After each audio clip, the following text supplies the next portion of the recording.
এই ভিডিওতে আমরা ক্লাস 10-এর এক্সারসাইজ 4.2 কোয়েশ্চেন নাম্বার 5 সলভ করব।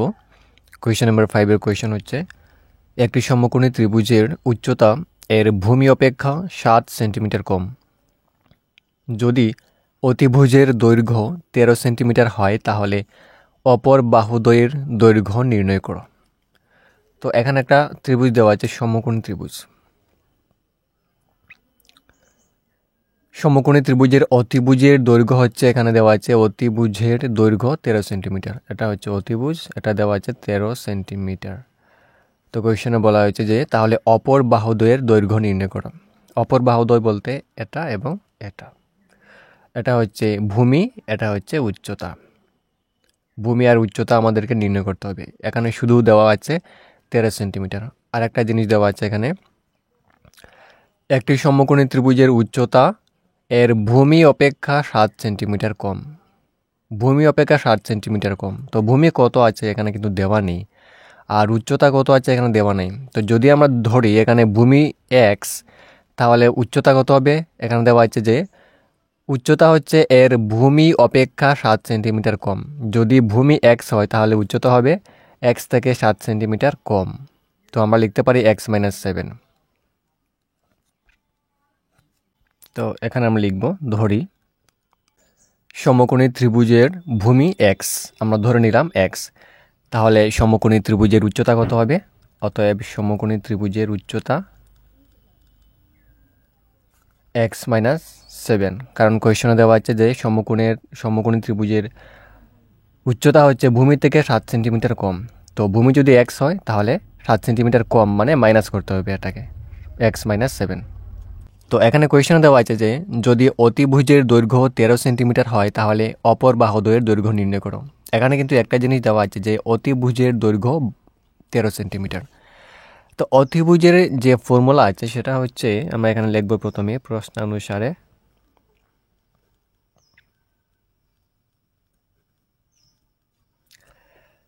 তো এখানে এক্স প্লাস এক্স মাইনাস 7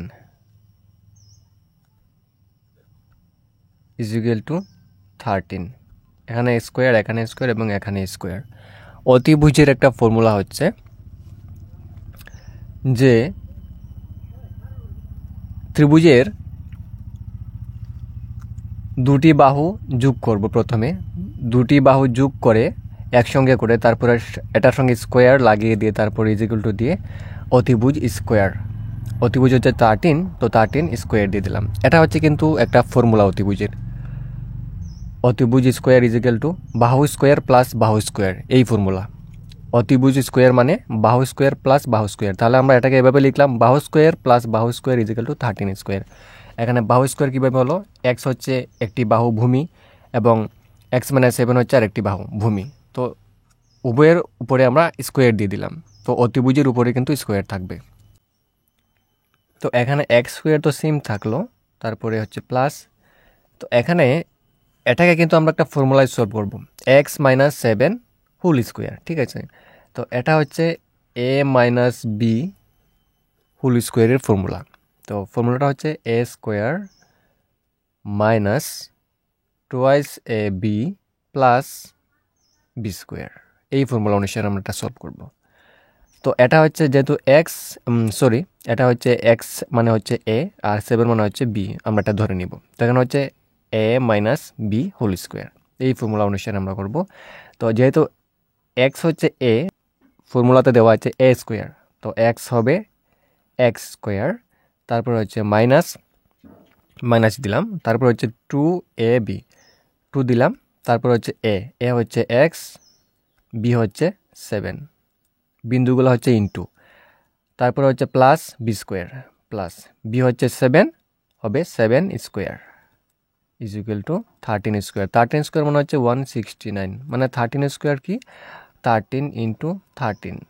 তো এটা গুণ করলে আমরা কী পাবো আনসার? 169।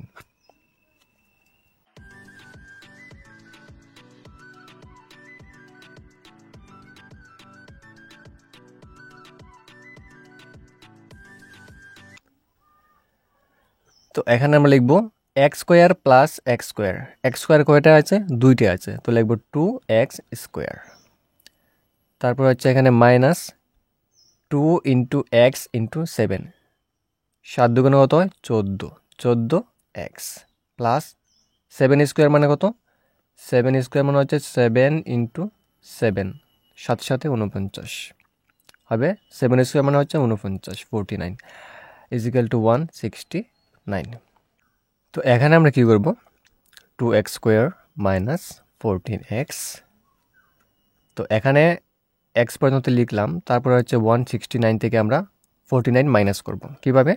ইজিক্যাল টু দিলাম 169 লিখে প্লাস 49কে আমরা 169-এর দিকে নিয়ে আসবো, হবে প্লাস 49, ডান দিকে গেলে হবে minus 49।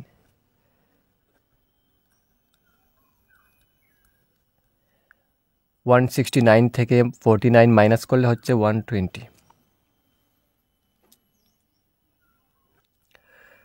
2x square minus 14x plus 120, ডান দিক থেকে আমরা বাঁ দিকে আনবো, হবে মাইনাস 120 ইজিক্যাল টু এখানে থাকবে 0। তো এখান থেকে আমরা কমন নিব 2, এখানে 2 আছে, 14 কিন্তু 2 এর টেবিলে পাওয়া যায় 7 দুগুণে 14, 120 কিন্তু পাওয়া যায় 60 দুগুণে 120, ঠিক আছে। তো 2 কমন নিলাম, হচ্ছে এক্স স্কোয়ার মাইনাস 14x, তো এক্স এখান থেকে কী কমন নিলাম? 2 কমন নিলাম শুধু, ঠিক আছে। তো এখানে থাকবে 7x, 7 দুগুণে 14x মাইনাস 120-র সঙ্গে যদি আমরা 2 দিয়ে ভাগ করি হবে 60 ইজিক্যাল টু 0। তো এখানে ব্র্যাকেটেরটাকে এখানে লিখে নিব x square minus 7x minus 60 equal to 0 দিয়ে দেবো। তারপরে এই 2কে, যেহেতু এটা পূরণ আছে তো এটা হয়ে যাবে গিয়ে ভাগ, নিচে বসে যাবে 2, x square minus 7x minus 60 equal to কত হচ্ছে? এখানে ভাগ দিলে 2 দিয়ে 0কে ভাগ দিলে কত হচ্ছে? 0। তো এটাকে আমরা মিডিল টার্ম অনুসারে সলভ করব। তো এখানে আছে 60, এক্স স্কোয়ারের সঙ্গে আছে 1, 60-র সঙ্গে 1 গুণ করলে হচ্ছে 60। তো আমাদেরকে এমন সংখ্যা বের করতে হবে যে গুণ করলে দুটি সংখ্যায় 60 হয়, আর এখানে মাইনাস করলে হবে 7। তো এখানে আমরা 60কে উৎপাদকে বিশ্লেষণ করে নিই, 2 দিয়ে দিলাম প্রথমে 30 হবে, আবার 2 দিয়ে দিলে হচ্ছে 15, এখন যাবে 3 দিয়ে, 3 পাচ্ছে 15, এখানে হচ্ছে 2, 2 এবং 3, 2 দুগুণ হচ্ছে 4, 3 4 হচ্ছে 12, 12 এদিকে হচ্ছে প্লাস 5, তো ইন্টু দিলাম 5, 5 12 হচ্ছে, 5 12 কত হচ্ছে? 60 হচ্ছে, মিলে গেল। 12 থেকে 5 বিয়োগ করলে হচ্ছে 7, এটাও মিলে গেল। তো আমরা এখানে লিখতে পারি যে x square minus 12 minus 5x minus 60 equal to 0। 5 বারং হচ্ছে 60 গুণ করলে, আর 12 থেকে 5 বিয়োগ করলে হচ্ছে 7, এটা হয়ে গেল। এক্স স্কোয়ার মাইনাস 12-এর সঙ্গে এক্স গুণ করব, 12x মাইনাসে মাইনাসে প্লাস 5-এর সঙ্গে এক্স গুণ করলে হচ্ছে 5x মাইনাস 60 ইজিক্যাল টু 0। তারপরে হচ্ছে এখান থেকে আমরা প্রথমে কমন নেব, এক্স কমন যাবে এখান থেকে, এক্স স্কোয়ার থেকে এক্স কমন নিলাম, থাকছে এক্স মাইনাস এক্স কমন নিলাম, থাকছে 12, এখানে হচ্ছে প্লাস, এখান থেকে আমরা কমন নিব 5, থাকছে এখানে এক্স, এখানে হচ্ছে মাইনাস, তো এখানে দিতে হবে মাইনাস, কারণ প্লাসে মাইনাসে মাইনাস, তো এখানে থাকছে 12, 5 12 60 ইজিক্যাল টু 0, মিলে গেল এক্স মাইনাস 12, এক্স মাইনাস 12, দুইটা থেকে একটা নিব এক্স মাইনাস 12, তারপর হচ্ছে এক্স প্লাস 5, এক্স প্লাস 5, তো এখানে কী কী পেলাম? X minus 12, x plus 5। তো এখন আমরা এখানে লিখব অতএব এক্স মাইনাস 12 ইজিক্যাল টু 0 বা x plus 5 equal to 0। X equal to minus 12 হয়ে যাবে plus 12, x equal to plus 5 হয়ে যাবে মাইনাস 5। তো আমাদেরকে কোয়েশ্চনে যেটা বলা হয়েছে সেটার অনুসারে আমরা কিন্তু প্রথমে লিখেছিলাম যে ধরি ত্রিভুজটির ভূমি হচ্ছে এক্স। তো এখানে এক্স আমরা লিখতে পারি এখানে অতএব ত্রিভুজের ভূমি আমরা ধরেছিলাম এক্স, তো এক্সের মান কত হচ্ছে এখানে 12, এটা হচ্ছে ত্রিভুজের ভূমি 12 সেন্টিমিটার। তারপরে আমরা ধরেছিলাম ত্রিভুজের উচ্চতা কি হচ্ছিল 7 সেন্টিমিটার কম ছিল ত্রিভুজের ভূমি থেকে, তো ত্রিভুজের ভূমি ছিল এক্স আর হয়ে যাবে এখানে x-7, এবং ত্রিভুজের উচ্চতা কি ছিল x-7 ছিল,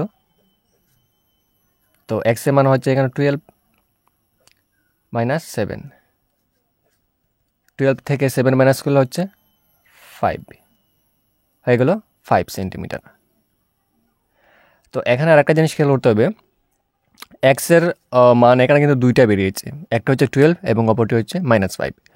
তো আমরা -5 কেন ধরে নিই, এখানে শুধু 12 কেন ধরেছি, -5 কিন্তু কোনো বস্তুর মাপতে গেলে এটা কিন্তু মাইনাস হয় না, প্লাসই হয়, যেমন 5 সেন্টিমিটার 6 সেন্টিমিটার। তো এখানে যেহেতু উচ্চতা হচ্ছে 5 সেন্টিমিটার, এটা হবে +5 হবে, কিন্তু -5 হবে না, সেজন্য এটা দিয়ে কিন্তু অঙ্কটা করা যাবে না, মানে ধনাত্মক সংখ্যা প্রয়োজন হয়, সেজন্য এটা দিয়ে অসম্ভব হয়ে যাবে, তাই আমরা ধরলাম +12। তো এখানে ত্রিভুজের ভূমি হচ্ছে 12 সেন্টিমিটার আর উচ্চতা হচ্ছে 5 সেন্টিমিটার। তো এটা হচ্ছে এই কোয়েশ্চেনের অ্যান্সার।